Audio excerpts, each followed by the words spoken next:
Assalamualaikum. Jangan lupa like, comment, and subscribe. Bye. Assalamualaikum warahmatullahi wabarakatuh. Alhamdulillahirabbil alamin. Wassalatu wassalamu ala asyrofil anbiya'i wal mursalin wa ala alihi wa sahbihi ajma'in. Raditu billahi rabban wa bil islami dinan wa bi Muhammadin nabiyyan wa rasulah. Bishrah li sadri wa yassir li amri wahlul 'uqdatam min lisani yafqahu qawli. Allahumma ij'al jam'ana hadha jam'an marhuman wa tafarraqana min ba'dihi ma'suma. Kaum muslimin dan muslimat sidang jamaah yang dirahmati Allah. Kita masih pada surah An-Naba, sedang memasuki ayat 30, ayat 20 surah An-Naba. Pada pertemuan yang lalu kita sudah menjelaskan Mu'az bin Jabal bertanya kepada Rasulullah SAW bagaimana keadaan di padang mahsyar. Jadi keadaan di padang mahsyar orang-orang mukmin, umatmu itu bagaimana ya Rasulullah? Sehingga Rasulullah mengatakan umatmu itu ada 10 model yang sudah dirubah wujudnya oleh Allah Subhanahu wa taala. Ini adalah tafsiran dari fatatuna afwaja. Jadi afwaja itu namanya ashtata. Ashtata itu apa? Berkelompok-kelompok tetapi dengan model yang berbeda-beda. Sehingga ayat ini membuat Mu'az bin Jabal penasaran dan bertanya kepada Rasulullah sallallahu alaihi wasallam. Sekarang kita lanjut ayat 20. Ayat ini masih cerita tentang padang mahsyar. A'udzu billahi minasyaitonir rajim. Bismillahirrahmanirrahim. Wa suyyiratil jibalu fakanat saraba. Jadi ini belum ini. Futihat 19 belum ini saya lupa. Ini 19 ya. Kita lanjut ayat 19 dulu. Jadi setelah kemarin itu fatatuna afwaja wa futihatis sama'u fakanat abwaba. Nanti ketika ditiup sangkakala yang kedua, wa futihatis sama'. Jadi langit itu terbuka. Maka di dalam tafsir yang lain dia mengatakan terbuka langit itu mithlul abwab, seperti pintu. Ya. Ini apa maksudnya? Ini tiupan sangkakala yang kedua. Ketika manusia berada di padang mahsyar. Maka Ibnu Arabi di dalam tafsir beliau, apa kata beliau? Ini bukan kalimat sebenarnya. Ya, ini versi Ibnu Arabi. Beliau mengatakan begitulah ketika ditiup sangkakala yang kedua, tubuh itu menunggu roh. Ya, tubuh itu menunggu roh untuk kembali ke tubuhnya. Setelah itu baru dia bangkit. Inilah tafsiran dari wa futihatis sama'u fakanat abwaba. Jadi itu sebuah kalimat majaz. Artinya Allah cerita bukan tentang langit, tetapi ceritanya tentang tubuh yang berada di mana tubuh itu. Tubuh itu membuka diri supaya apa? Roh bisa masuk ke dalam tubuh itu. Inilah perumpamaan kata Ibnu Arabi, langit itu terbelah menjadi apa namanya? Langit itu terbuka pintunya, wa futihatis sama' fakanat abwaba. Jadi dia seperti pintu-pintunya. Jadi makanya ayat ini ditafsirkan oleh Ibnu Arabi, tubuh itu ketika ditiup sangkakala yang kedua, dia menunggu datangnya roh. Ketika roh sudah menyatu dengan tubuh, baru dia bangkit semua di badan mahsyar. Kemudian ada lagi yang menafsirkan, termasuk dalam tafsir Jalalain. Apa kata beliau? Wa futihatis sama'. Ketika tiupan sangkakala yang kedua, langit itu berpintu-pintu, ya, ada pintu-pintu. Kenapa ada pintu? Linuzulil malaikat. Karena malaikat turun, itu malaikat. Ini namanya wa futihatis sama'u fakanat abwaba. Kaum muslimin sedang jamaah dirahmati Allah. Kita lanjut. Wa suyyiratil jibalu fakanat saraba. Ya, ini mungkin muncul pertanyaan teman kita. Sebelumnya di dalam bahasa Arab, bahasa Indonesia, dalam bahasa apa saja Ada kalimat pasif, ada kalimat aktif. Kalau kalimat aktif begini, saya keluar itu aktif. Tapi kalau saya dikeluarkan berarti itu pasif. Artinya ada yang mengeluarkan simpulan. Ini begitu juga. Wasuyiratil jibal. Gunung itu dijalankan. Ini satu poin pertama. Artinya apa? Ada yang menjalankan gunung. Poin yang kedua, ketika kita melihat kalimat wasuyira itu berasal dari kalimat asra yusri, artinya di malam hari. Maknanya apa? Gunung itu dicabut oleh Allah Subhanahu wa taala dari bumi ini pada malam hari. Ya, wasuyiratil jibal. Makanan saraba. Ini poin yang kedua. Poin yang ketiga, mungkin kita bertanya-tanya, kok pada tiupan sangkakala yang kedua kok ada gunung lagi? Sedangkan gunung kan sudah hancur pada yang pertama. Ini gunung apa lagi ini? Maka dijawab oleh Imam Asy-Syaukani di dalam tafsir beliau. Apa kata beliau? Laisa fiha jibal. Tidak ada gunung lagi. Ini adalah, ya, jadi kata Imam Asy-Syaukani, padang mahsyar itu ibarat apa? Gunung tidak ada lagi. Kemana gunung itu? Sudah diangkat dulu oleh Allah Subhanahu wa taala ketika tiupan sangkakala yang pertama. Makanya dijawab oleh Ibnu Abbas dalam tafsir beliau. Apa kata beliau? Di padang mahsyar itu tidak ada gunung, tidak ada bukit, tetapi apa? Semua seperti padang pasir itu, padang pasir. Maka dalam tafsir lain apa dikatakan? Di situ ada lembah dan ada bukit. Itu saja, lembah dan bukit. Bukan gunung. Ada juga yang mengatakan di padang mahsyar itu la tara fiha iwaja wala amta. Jadi tidak ada jalan yang berbelok-belok, tidak ada lembah, tidak ada gunung, rata semuanya. Maka di dalam tafsir Al-Baitawi beliau mengatakan padang mahsyar itu ibarat al-fitah. Fitah itu apa? Seperti perak. Jadi perak al-baydah, perak yang warnanya putih semuanya. Berarti tidak seperti yang kita bayangkan.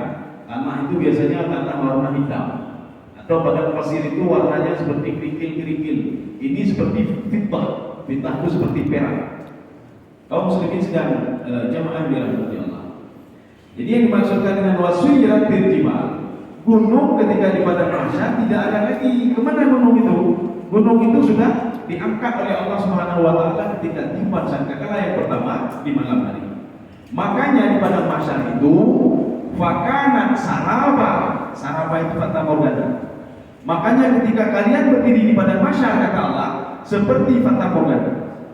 Bagaimana seperti fata morgana? Jadi kan tempatnya lurus semuanya. Kita lihat di ujung itu ada air. Maka orang yang haus sekali dia akan pergi ke ujung itu, dia lihat ada air, padahal ketika sampai tidak ada air sama sekali. Ya, inilah yang dimaksudkan dengan wasuyiratil jibal fakanat saraba. Jadi saraba itu fata morgana. Jadi kalian melihat seakan-akan seperti air, tetapi ketika dekati bukan air. Jadi nanti gunung itu apakah diangkat lagi? Tidak. Yang diangkat gunung itu oleh Allah itu huru hara yang pertama ketika tiupan sangkakala yang pertama. Jadi semua diangkat oleh Allah termasuk gunung. Kemudian diangkatnya itu pun pada malam hari, bukan pada pagi hari. Kaum muslimin sedang jamaah ini dirahmati Allah. Kita lanjut. Ada tafsir di sini. Ya, jadi Imam Asy-Syaukani mengatakan begini. Fakanat saraba.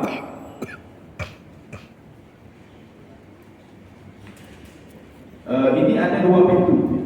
Jadi ada dua pintu kata Imam Asy-Syaukani. Ada pintu rezeki, ada pintu amal. Ya. Ada pintu rezeki, ada pintu amal. Maksud pintu rezeki, pintu amal bagaimana? Ketika seseorang itu berada di padang mahsyar, itu diberikan rezeki oleh Allah Subhanahu wa taala. Inilah yang dikatakan oleh Imam Al-Ghazali dalam kitab beliau. Kalau seandainya seorang itu tahu nikmat rezeki yang berada di dalam alam barzakh, maka dia akan bercita-cita menjadi ahli. Ya, di dunia kan rezeki tidak begitu ini. Makanya kalau dia tahu rezeki nikmat yang ada di alam barzakh, dia akan cepat-cepat untuk mati. Dan kalau dia tahu nikmat dan rezeki yang ada di padang mahsyar, maka orang yang berada di alam barzakh akan minta kepada Allah untuk dipercepat tiupan sangkakala yang kedua. Kenapa? Supaya mereka bisa menerima rezeki dan nikmat dari Allah Subhanahu wa taala. Satu. Ini versi Imam Syaukani. Yang dimaksudkan dengan wasuyiratil jibal fakanat saraba. Kemudian pendapat yang kedua kata Imam Asy-Syaukani, nanti ada pintu lagi, nanti ada dua pintu. Pintu yang kedua, pintu amal. Ya. Maka seorang itu diberikan apakah dia berbuat jahat atau berbuat jelek. Jadi kalau berbuat jahat, dia melihat seluruh kejahatannya. Apabila dia berbuat kebaikan, maka dia melihat seluruh kebaikannya. Kaum muslimin sedang jamaah dirahmati Allah. Jadi artinya begini, nanti kita jangan salah paham. Kenapa penafsir itu kok bisa berbeda-beda? Ada yang menafsirkan begini. Ya, sebelum kita jawab itu, uniknya setiap penafsir itu tidak pernah menyalahkan penafsir yang lain. Mereka menafsirkan Al-Quran itu sesuai dengan porsi ilmunya. Porsi ilmu bagaimana?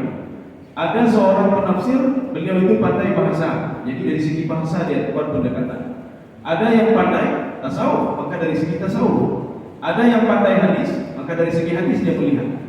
Ada yang pandai riwayat, maka dari segi riwayat dia lihat. Ada yang pandai Al-Quran, maka ditafsirkan Al-Quran dengan Al-Quran. Jadi makanya inilah khasanah ya. Jadi arti khasanah itu begitu luasnya ilmu Allah Subhanahu wa taala. Sehingga kalau kita kombinasikan semuanya akan menghasilkan sesuatu hal yang baru. Jadi di sini bahasa pun ada di situ, riwayat pun ada, hadis pun ada, cerita pun ada, jadi macam-macam ada di situ. Kaum muslimin sidang jamaah yang dirahmati Allah. Ini sifat pada mahsyar, sifat pada mahsyar. Jadi ketika seorang sudah berada di padang mahsyar itu, maka Allah mengatakan begini. Inna jahannama kanat mirsada. Ya, ini cerita neraka. Jadi seorang sekarang sudah berdiri di padang mahsyar. Makanya nanti kalau ada yang bertanya begini, apakah neraka itu sudah ada sebelum manusia di padang mahsyar? Apakah surga sudah ada sebelum manusia di padang mahsyar? Sebelum kita meninggal, apakah sudah ada? Maka di dalam sebuah diskusi, sebelum diciptakan manusia pun surga neraka itu sudah ada. Alasan yang pertama, wa'iddat. Kalimat wa'iddat di dalam Al-Quran, apakah itu surga atau neraka? Selalu Allah katakan dengan kata kunci wa'iddat. Iddat itu maknanya apa? Dipersiapkan. Kalau makna dipersiapkan berarti surga sudah ada, berarti neraka sudah ada. Ya. Kalau kita kan tidak. Istilahnya kalau manusia itu lihat dulu undangannya bagaimana. Tahu undang kau? Umpamanya undangan natri B berarti payah sewa lupa. Ya. Undangannya lebih dari undangannya 10.000 Pak, kita lihat. Ramai undangannya 10.000. Buat tempat paling besar lagi. Oh ini tidak ada undangannya cuma 100 orang. Mau yang 100 orang buat tempat yang ini kan rugi saja. Surga neraka tidak seperti itu. Jadi tidak melihat dulu gimana kalkulasinya. Oh banyak orang ini, oh neraka luasin lagi, tidak. Oh surga apa sedikit penghuninya, orang kubur betul, tidak. Memang dari dulu memang sudah ada. Ini dalil yang pertama. Dalil yang kedua, di dalam sebuah diskusi Allah Subhanahu wa taala berdialog dengan malaikat. Apa dialog? Ketika Allah menciptakan lama khalaqallahu al-jannata wan nar. Ketika Allah menciptakan surga dan neraka. Ya, ini unik juga. Di dalam Al-Qur'an itu penulisan surga dan neraka itu kadang-kadang dengan alif lam, kadang-kadang tidak pakai alif lam. Al-jannah kadang-kadang pakai jannah. An-nar kadang-kadang menggunakan an-nar. Jumlahnya sama 139. Jadi kalau an-nar atau nar itu bisa dengan alif lam dan bisa dengan tidak menggunakan alif lam. Tetapi surga itu lebih sedikit lagi. Apakah karena gara-gara yang sedikit masuk dalam surga? Wallahu a'lam bishawab. Ya. Yang kedua dalam kapasitas untuk menjawab. Yang jelas kata-kata jannah dengan al-jannah itu kira-kira ada 76 kali. Ya, sebanding jannah al-jannah, nar an-nar. Menggunakan alif lam dan tidak menggunakan alif lam. Kaum muslimin sedang nyaman dalam hati. Makanya ketika seorang itu berdiri di padang mahsyar, ini ada kelompok inna jahannama kanat mirsada. Oh ya, tadi dalil kalau surga itu sudah diciptakan, Allah menyuruh kepada malaikat untuk melihat bagaimana situasi surga dan neraka. Kita jangan salah paham terhadap hadis ini. Sebagian mengatakan nanti berarti malaikat sudah tahu lah bagaimana surga dan neraka. Kalimat yang digunakan oleh Allah di situ dalam hadis qudsi itu adalah memantau. Kata-kata memantau bukan masuk ke dalam surga. Kata-kata memantau bukan masuk ke dalam neraka. Tetapi melihat saja bagaimana kondisi surga dan kondisi neraka. Seperti kita melihat kantor atau lihat rumah seseorang, kita lihat dari luar saja dan kita tidak tahu isinya. Ini dibuktikan dengan apa? Ketika malaikat sudah melihat, malaikat melapor kepada Allah Subhanahu wa taala. Apa kata malaikat? Ya Allah, tidak ada yang tahu isi surga. ya, kecuali dia masuk dulu ke dalam surga. Masuk saya, ini malaikat. Ada punya malaikat. Jadi jangan kita katakan malaikat dia tahu bagaimana isi surganya. Makanya di dalam surga itu lam yatmithunna insun qablahum wala jan. Tidak ada yang pernah menyentuh apapun yang ada dalam surga. Ya, tidak ada yang menyentuh. Termasuk minuman di situ. Minuman yang ada dalam surga tidak ada yang bisa menyentuhnya.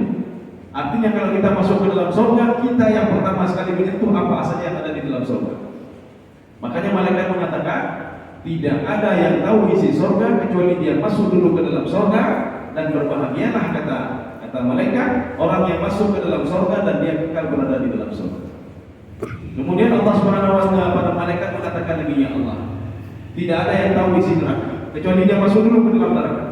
Kalau seandainya malaikat tahu dari isi neraka, maka akan dia ceritakan neraka begini diceritakan. Cuma kita tahu juga sebagian isi neraka dan surga karena apa? Digambarkan di dalam Al-Quran. Al-Quran menceritakan surga begini, neraka begini. Tetapi tidak bisa kita gambarkan, Pak. Bagaimana gambarannya tidak? Cuma ada pendekatan saja. Dalam surga ada buah-buahan, kita buah-buahan seperti yang kita pajunya. Padahal ketika nanti diberikan buah-buahan, bentuknya sama, wa ta'muhu yakhtalif. Tapi rasanya yang berbeda. Inilah yang dikatakan wa utu bihi mutasyabiha.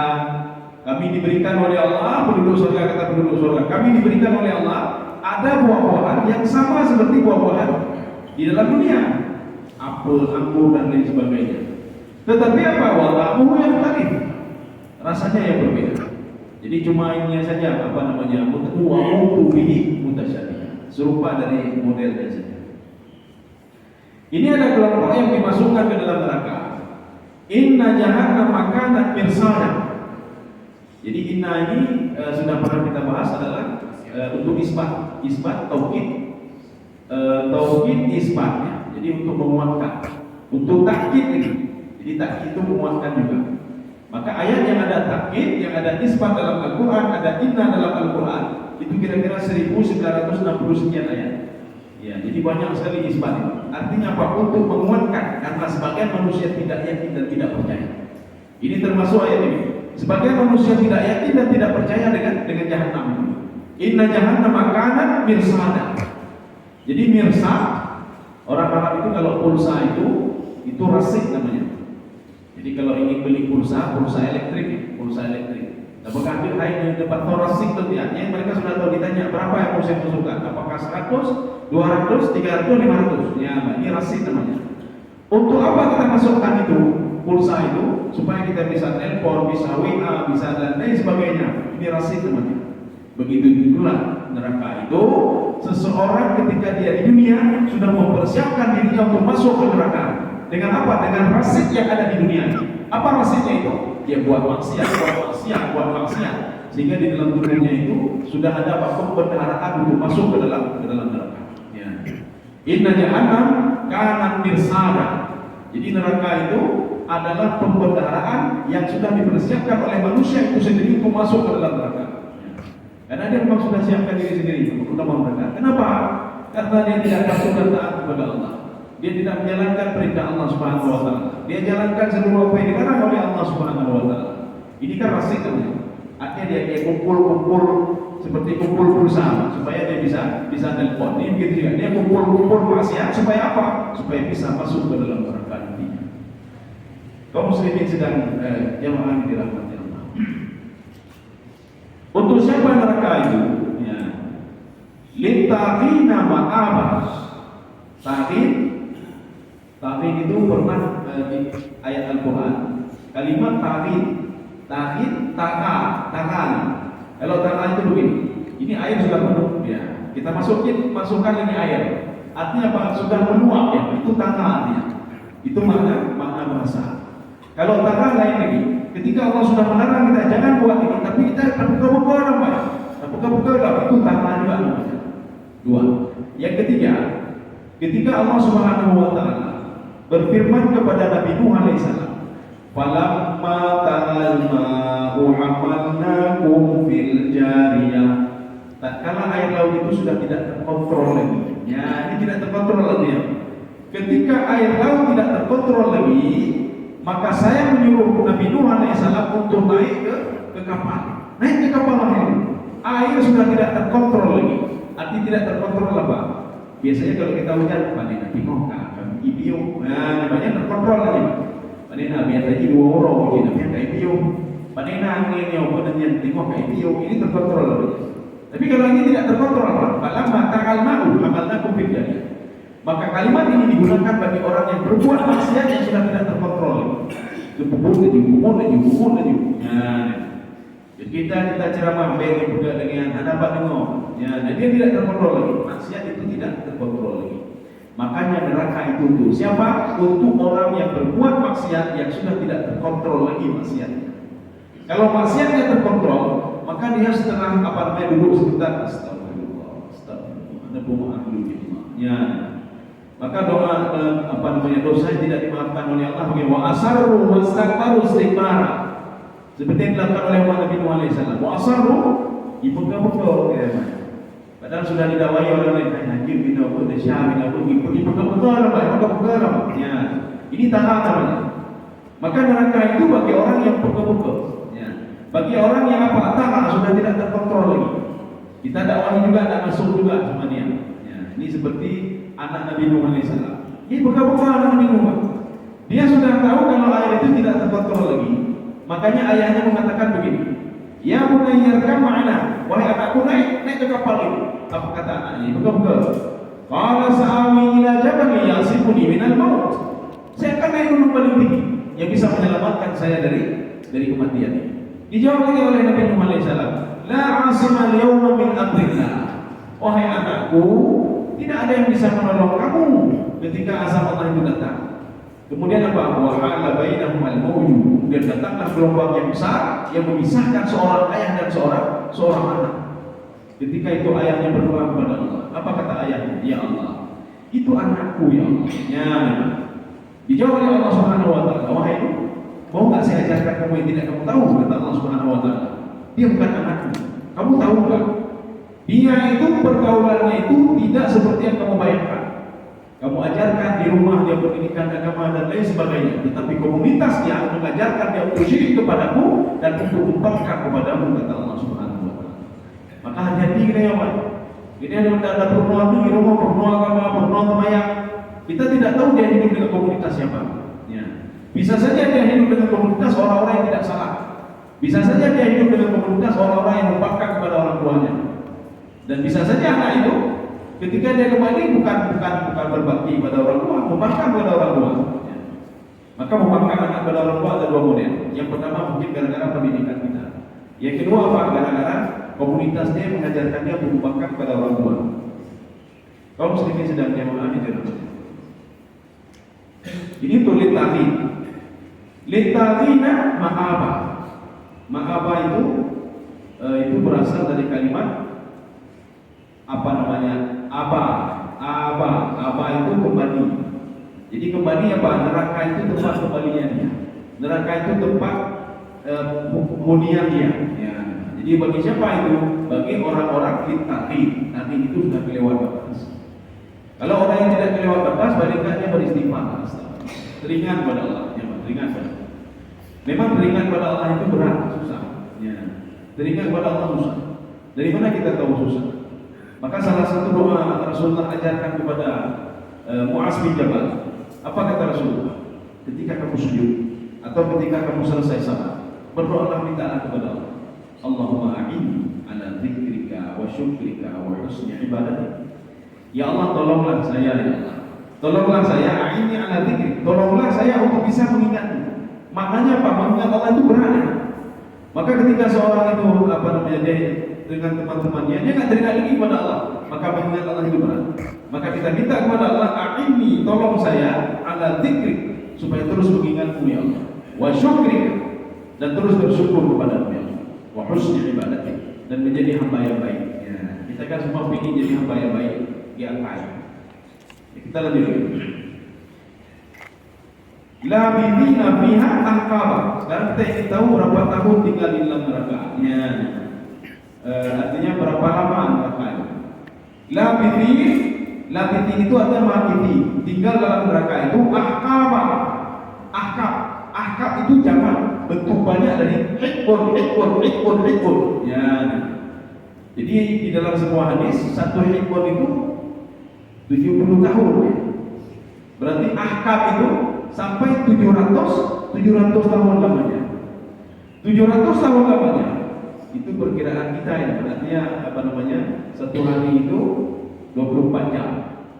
Tapi perkiraan Allah nanti satu hari itu 1000 tahun. Ini beda lagi dengan di padang mahsyar, satu hari itu 50 alf sanah, 50.000 tahun ya, beda apa ya. Jadi ini di neraka itu Aqabah. Ini ada dua tafsiran. Tafsiran yang pertama itu mengatakan sesuai dengan hadis, ada di sini hadisnya. Jadi satu hikbun itu 70 tahun. Makanya Aqabah itu 10 hikbun. 10 hikbun 700 tahun. 700 tahun. Kalau kita kali sehari itu 1000 tahun, sehari 1000 tahun. Berarti kalau setahun 1000 kali 365 kali 1000 ya. Setelah itu kali lagi 700, 20 juta tahun. Kapal. Itu di dalam neraka. Ini versi satu tafsir. Itu kalau dia diselamatkan nanti oleh Allah Subhanahu wa taala. Ini versi satu tafsir. Versi satu tafsir lagi. Ini yang dimaksudkan dengan labithina fiha ahqaba adalah sebuah kalimat majas. Apa makna majas? Bukan kalimat sebenarnya. Artinya manusia tinggal di dalam neraka itu ahqaba selama-lamanya terus dia begitu, kecuali diberikan syafaat nanti oleh Allah siapapun dia. Ini kalau kita merujuk ke dalam tafsir Sawi, apa kata beliau? Ketika Rasulullah SAW berdoa, ya Allah, la tukhzini yaumal qiyamah. Jangan hinakan saya ketika hari kiamat. Apa maksud hinakan saya? Jangan masukkan saya ke dalam neraka ya. Karena kalau masuk dalam neraka kita sudah terhina sekali. Ini seperti jangan masukkan saya ke dalam penjara. Di dalam penjara, itu pun dibawa malaria. Di dalam neraka itu pun dibawa malaria. Itu pun yang malaria. Kenapa? Karena disaksikan oleh semua orang. Disaksikan semua orang. Makanya nanti kan ada pertanyaan ini pembahasan kita dulu apa bukan? Ditanya, masa mereka kumpul sakar? Kenapa masuk ke dalam neraka? Orang semua melihat kita. Jangan kita jodoh ada uangnya saja, ada teman, tapi tidak mau di dalam neraka. Walaupun ada dua versi tafsiran. Tafsiran yang kedua, bukan penduduk surga dan neraka yang berbeda. Tetapi penduduk surga, waktu dia masuk ke dalam surga, dia mencari ayah kandungnya, kok tidak ada ayahnya. Dia mencari anaknya, kok tidak ada anaknya. Dia mencari istrinya, kenapa tidak ada istrinya? Dia mencari kerabat-kerabatnya, kenapa tidak ada? Dia bertanya kepada malaikat. Apa kata dia? Aina akribati? Kemana kerabat-kerabat saya? Kemana anak saya? Kemana suami saya? Mana istri saya? Akhirnya malaikat pergi ke neraka dan melihat ada anaknya di situ, ada familinya, saudaranya. Akhirnya malaikat bertanya, masa kamu fi sakar? Kenapa masih berada dalam neraka sakar? Dijawab oleh malaikat, "Qalu lam nakum minal musallin." Kamu anak sembahyang, kami tidak salat. Kemudian yang kedua, wala nut'imul miskin. Kami tidak memberikan makan orang miskin. Ini sebuah kalimat majas kalau dia itu adalah bakhil, krik. Yang kedua tidak salah, yang pertama tidak salah, yang kedua krik. Ya. Yang keempat tidak yakin sama yang ketiga tidak yakin sama Al-Qur'an. Wa kunna nakhudhu ma'al khalidin. Kemudian yang keempat, nukadzibu biyaumiddin. Kami tidak yakin kepada mahsyar. Kami tidak yakin alam barzakh. Kami tidak yakin surga. Kami tidak yakin yaumul hisab. Kami tidak yakin yaumul mizan. Kami tidak yakin dengan neraka. Empat hal yang mereka lakukan. Jadi makanya di dalam sebuah hadis dari Ibnu Mas'ud, semua waktu itu diberikan syafaat oleh Allah Subhanahu wa taala. Yang memberikan syafaat, Allah memberikan syafaat. Para syuhada memberikan syafaat kepada orang-orang yang dicintainya. Orang-orang saleh juga memberikan syafaat kepada orang-orang yang dicintainya. Para nabi memberikan syafaat kepada umatnya. Ada 4 nabi yang memberikan syafaat kepada umatnya. Nabi Ibrahim, Nabi Musa, Nabi Isa, dan Nabi Muhammad sallallahu alaihi wasallam. Kemudian wa jami'ul mukminin, orang-orang mukmin yang tidak bermasalah dengan Allah, dia akan memberikan syafaat kepada orang lain, kecuali ada 4 orang yang tidak bisa ditolong. Ya. Benar yang dalam hadis Ibnu Mas'ud itu.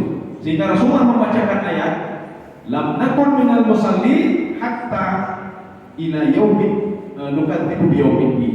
Rasulullah baca ayat ini. Artinya 4 orang yang tidak bisa diberikan syafaat kecuali dengan izin Allah. Tidak salat, dia bakhil, dia tidak yakin sama Al-Qur'an. Kemudian yang keempat itu dia tidak yakin kepada hari akhirat. kaum muslimin sedang jamaah dirahmati Allah. Makanya sehebat apapun kita orang saleh, tapi orang saleh hanya duduk yang bayang. Kalau seorang ayah tidak salah maka tidak bisa ditolong oleh anaknya. Yang kedua, kalau seorang ayah bakhil dan krik, tidak bisa ditolong oleh anaknya dan tidak bisa ditolong oleh amal ibadahnya. Sehebat apapun dia seorang ahli ibadah, ahli tahajud, tapi kalau sudah bakhil tidak bisa ditolong oleh siapapun kecuali dengan izin Allah Subhanahu wa taala. Kemudian yang ketiga, dia mungkiri Al-Qur'an. Ini pakai Al-Qur'an. Ketika dia baca pegang Qur'annya, itu masuk tak bisa ditolong oleh Allah kecuali dengan izin Allah. Kemudian yang keempat, orang yang tidak yakin kepada hari kita, tidak yakin kepada hari akhir, tidak yakin kepada yaumul jazaa, tidak yakin kepada yaumul hisab, tidak yakin kepada surga dan neraka. Ya. Jadi ini namanya akabah. Saya rasa cukup sekian saja dulu. Ya. Banyak-banyak. Jadi insyaallah pertemuan selanjutnya kita lanjut, nanti masih juga surga nih. Jadi masih juga surga. Tentang neraka. Daya hukum apiha barzah. Jadi ada yang ingin ditanyakan? Ya. Assalamualaikum warahmatullahi wabarakatuh. Jika cucu sunat bisa booking. Pada masa Cucu saya sunat bisa booking. lihatnya ada kursi di atas mimbar. Kursi itu luasnya seperti hamparan yang luas. 100 hari perjalanan. Seperti apa kelihatan kursi itu? Iya. Gunanya terus nih. Iya. Saya belum membaca juga, saya tidak tahu apakah ada di badan mahsyar. Tapi yang digambarkan oleh Rasulullah SAW itu di badan mahsyar itu seorang itu kadang-kadang dia tenggelam, ada yang tenggelam dengan arak itu air keringat dia sendiri. Di situ disebutkan hasba amalihi wa darajatihi, sesuai dengan amalnya, sesuai dengan dosa yang dia lakukan.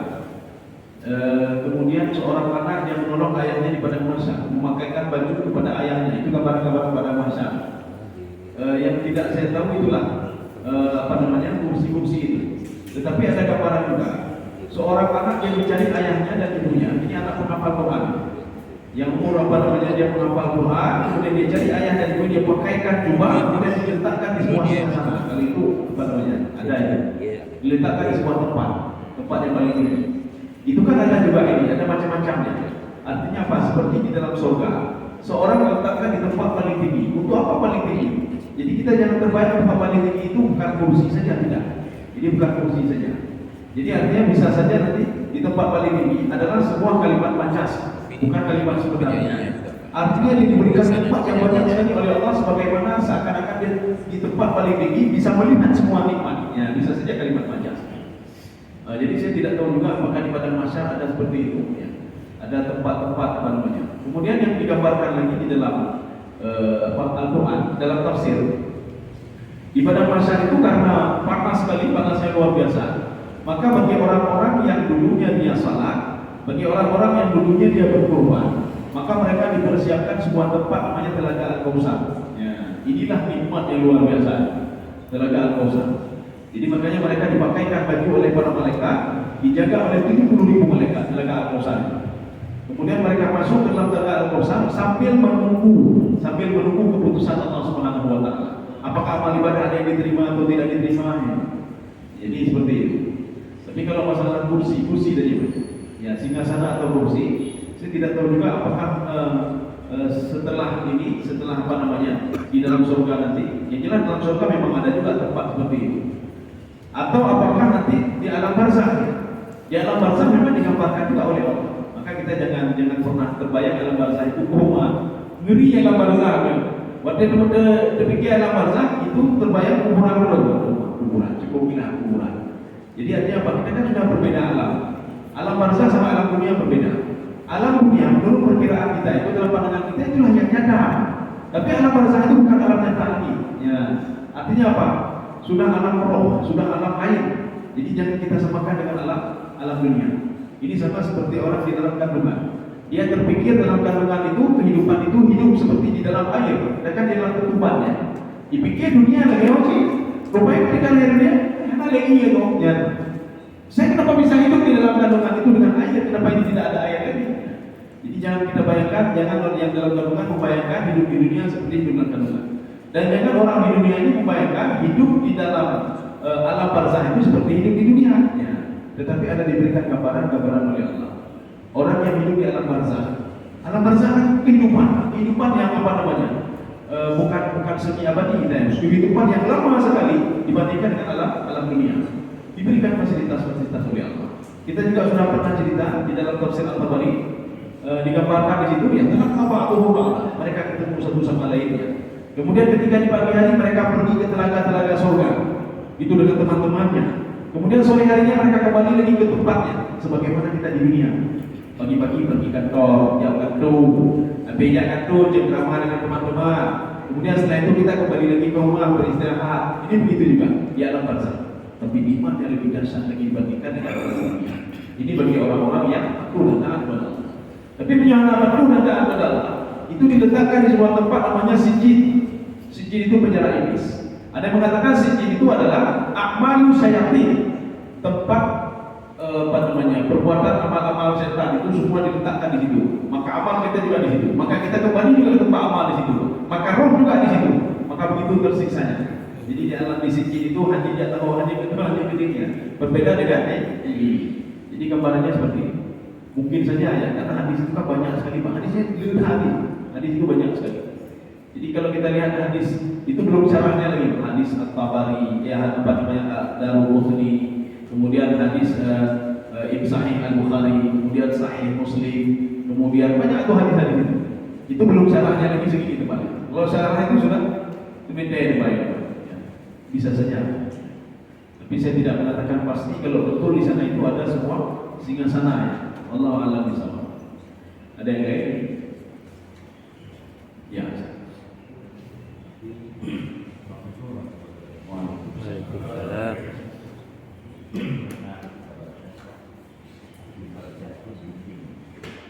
Barzah. Ya.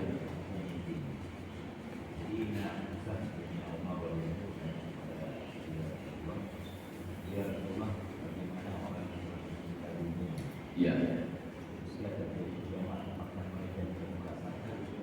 Ya.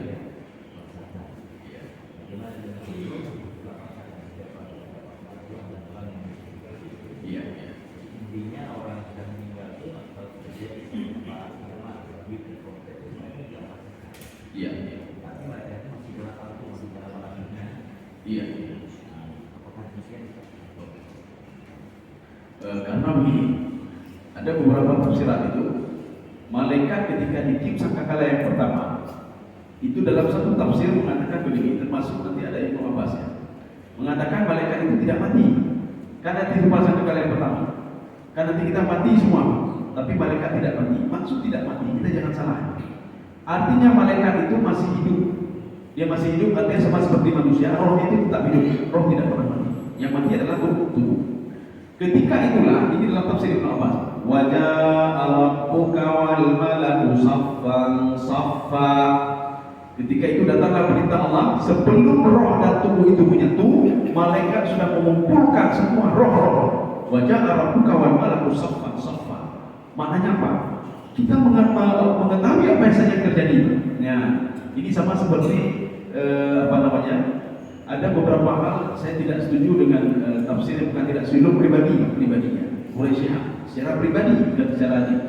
Ada ni pun ada yang ngomong nyolo mungkin hampir ilmu maka tidaknya. Tapi ada beberapa hal yang saya setuju dengan pendapat beliau. Bagaimana setuju pendapat beliau?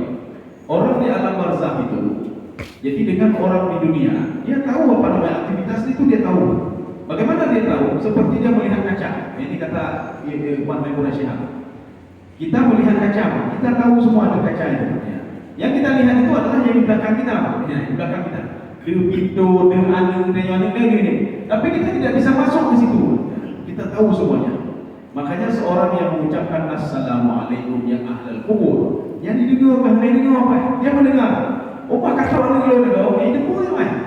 Jadi beda pikir Pak Nena, nama boleh. Dia tahu semuanya.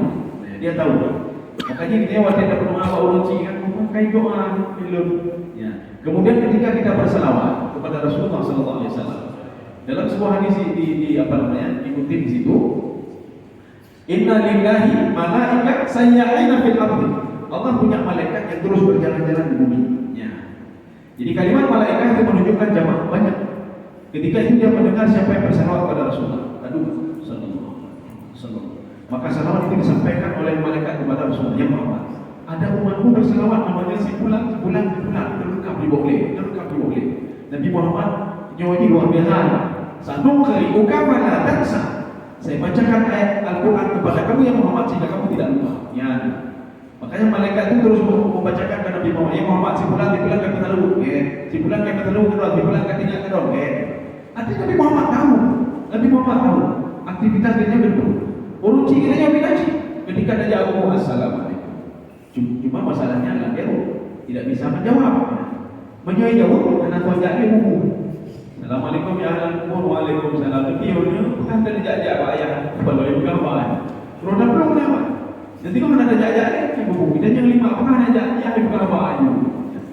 Jadi artinya ayah itu sangat famili kita, siapa saya meninggal dia tahu. Apapun itu dia tahu. Kalau itu saja dia tahu, apalagi nanti di masa kekalahan ya. Paling enggak membaca ini pokoknya kiamatnya, itu bukannya kamu bayang itu. Jadi artinya apa? Dia tidak terpisah dengan ini. Dia tahu tapi tidak terpisah. Tapi dia sudah berada di alam lain. Mungkin sama seperti tadi barzakh. Barzakhun la yabghiya. Barzakh itu pemisah.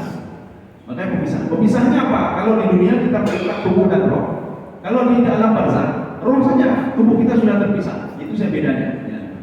Kalau ini alam nyata bukan tubuh dan roh jadi. Ya, jadi kalau itu alam roh saja. Karena apa? Roh itu tidak pernah mati. Kaum muslimin sedang dimain dalam hati Allah. Sementara begitu jawabannya. Jadi makanya ada yang mengatakan ini kelanjutan ayatnya. Yang mengatakan lanjut ayatnya. Artinya cerita tentang itu. Ada malaikat itu tidak pernah mati. Ketika dikirim surga kala itu tidak matinya. Maka manusia begitu juga.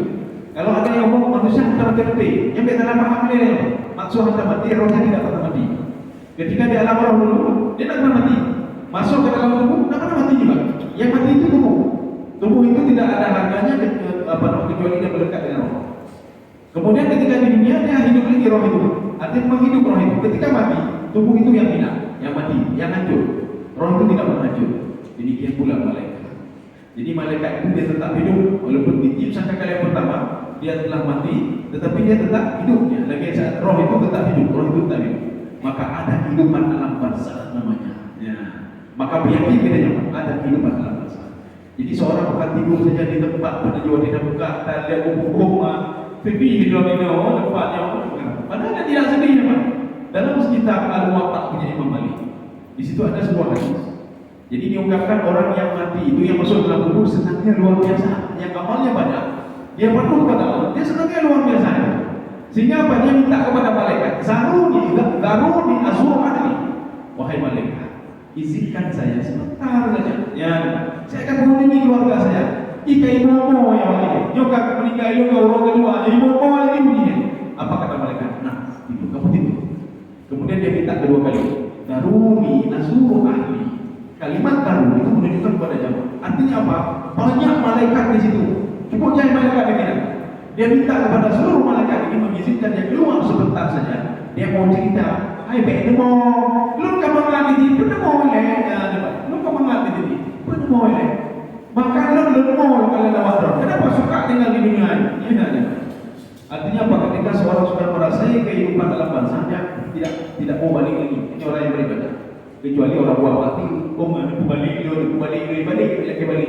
Karena ladang ibadah itu adalah di dunia, dia tak ada. Kalau dia kira nanti ketika mati, tidak ada ibadah.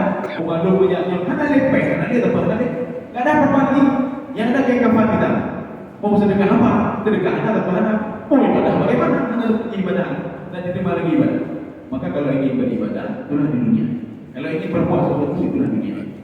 Makanya kalau diberikan kesempatan 60 tahun, usahakan agar orang kita beribadah kepada Allah, mendekatkan diri kepada Allah. Ya. Karena habis meninggalnya ada materi, itu materi. Ya.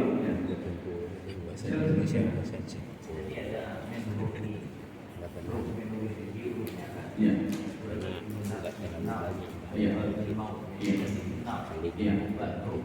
Oh, ya. Kita mengambil punya Imam Al-Ghazali. Jadi Imam Al-Ghazali dalam kitab beliau mengatakan nafsu itu apa sebenarnya? Jadi kata beliau, an-nafsu huwa ar-ruh. Ya, kata Imam Al-Ghazali. Nafsu itu adalah roh. Ini pendapat beliau pertama. Yahtamil ayyakuna, kata beliau, yahtamil ayyakuna nafsu bimakna ruh. Nafsu itu yang pertama maknanya roh, kata beliau. Yang kedua, an-nafsu bimakna al-jawarih al-mutaharrikah. Seluruh anggota tubuh yang bergerak itulah nafsu, kata beliau. Ya. Ketika ini bergerak, nafsu ingin minum air. Ketika mata bergerak, nafsu ingin buat maksiat. Ketika suatu itu ingin WC, nafsu untuk buang hajat. Ketika seorang ini ingin begini, itu nafsu. Ya, berarti di dalam kitabnya Ihya Ulumuddin, nafsu itu bisa berarti roh, bisa berarti kullu syai'in mutaharrikah, yang bergerak. Kemudian ada hawa lagi nih. Sehingga digantikan hawa nafsu. Ya, hawa itu apa? Makanya hawa itu kita bahasanya kan kamu ngadopsi. Lun hawanya. Urung mati nanti lun hawa bukan mati. Dipengaruhi urung ke lun hawa mau ibadah. Rupanya dalam bahasa Arab itu. Bukan bahasa Arab, dalam bahasa Aceh itu bahasa Arab. Di dalam bahasa Arab itu hawa itu kata Imam Ghazali, muyulu syai'in ila khairin aw syarrin. Kecenderungan seseorang untuk berbuat baik atau berbuat jahat itu hawa namanya. Kita ini ingin berbuat jahat itu hawa namanya. Ingin berbuat baik itu hawa namanya. Makanya hawa nafsu itu, hawa itu muncul dari mana? Dari nafsu. Ya, namanya. Dari nafsu. Jadi makanya setan itu dia menggoda nafsu manusia supaya apa? Muncul hawa yang jelek. Ya, ini demecu. Makanya musuh kecenderungan untuk demecu. Jadi makanya kalau tadi Rasulullah itu sudah menyuruh kepada yang baik-baik, maka dipengaruhinya hawa nafsunya itu berbuat baik dan kecenderungan untuk berbuat baik. Makanya setan itu tidak pernah mengasah kebaikan kita, selalu mengasah kejahatan kita, selalu mengasah nafsu kita. Yang isi nafsu selalu apa? Supaya muncul hawa yang jelek. Ya, hawa nafsu untuk berbuat, hawa nafsu untuk berbuat. Ya. Jadi artinya seperti itu. Makanya ketika dipanggil, ya ayyatuhan nafsul mutmainnah. Ketika dipanggil nafsul mutmainnah, kalau kita lihat kepada Imam Ghazali katakan tadi, itulah jiwa. Apa namanya nafsu itu adalah roh yang tenang. Tapi kalau pendapat Imam Ghazali yang kedua lagi, ya Tuhan nafsul mutmainnah, tubuhnya ini juga nafsu namanya. Ya.